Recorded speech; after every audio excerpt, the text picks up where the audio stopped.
Bonjour à tous et bienvenue dans ce tutoriel vidéo de compétences Mac où aujourd'hui on va voir comment partager une bibliothèque iTunes sur le réseau.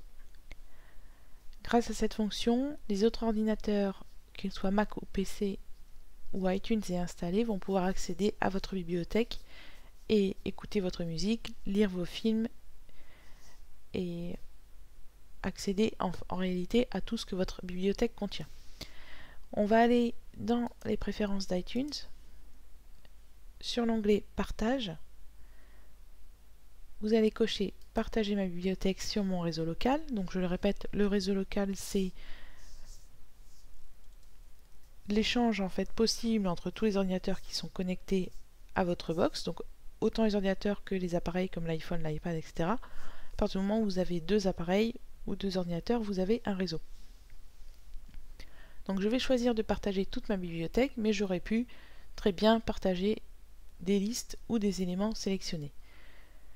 J'ai également une option de mot de passe. Si je veux que ma bibliothèque soit partagée uniquement avec certaines personnes, je peux mettre un mot de passe. Et je peux également décider que les appareils et les ordinateurs du partage à domicile mettent à jour le nombre de lectures. Donc je vais cliquer sur OK. iTunes me dit gentiment que bien sûr le partage de musique est destiné à un usage personnel. Je fais OK. Et ainsi, je vois apparaître les bibliothèques partagées sur mon réseau.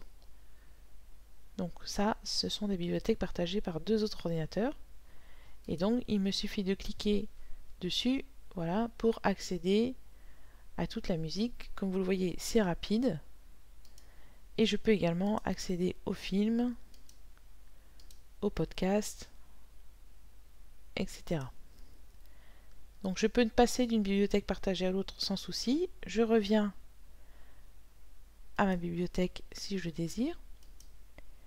Et vous voyez qu'ici, les icônes sont grisées. En réalité, si on active uniquement le partage de bibliothèque, on a seulement un accès en lecture, c'est-à-dire qu'on on peut lire ou regarder des films, mais on ne peut pas importer ces fichiers dans sa propre bibliothèque. Pour faire cela, il faut activer le partage à domicile en utilisant un identifiant Apple, mais attention, il faut utiliser le même identifiant sur tous les ordinateurs de la maison. Donc je tape mon mot de passe et j'active le partage à domicile. Voilà.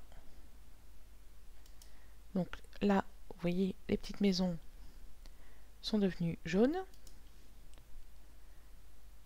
Je peux accéder et décider, par exemple, je sélectionne cet album et je vais importer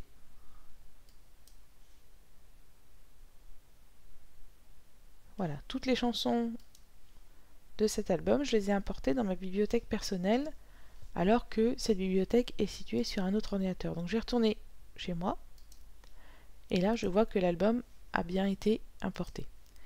Donc c'est idéal pour un usage bien sûr en famille puisqu'il faut utiliser le même identifiant Apple, mais ainsi ça vous évitera de passer par des usages autres tels que l'utilisation d'une clé USB ou d'un disque dur pour s'échanger des fichiers.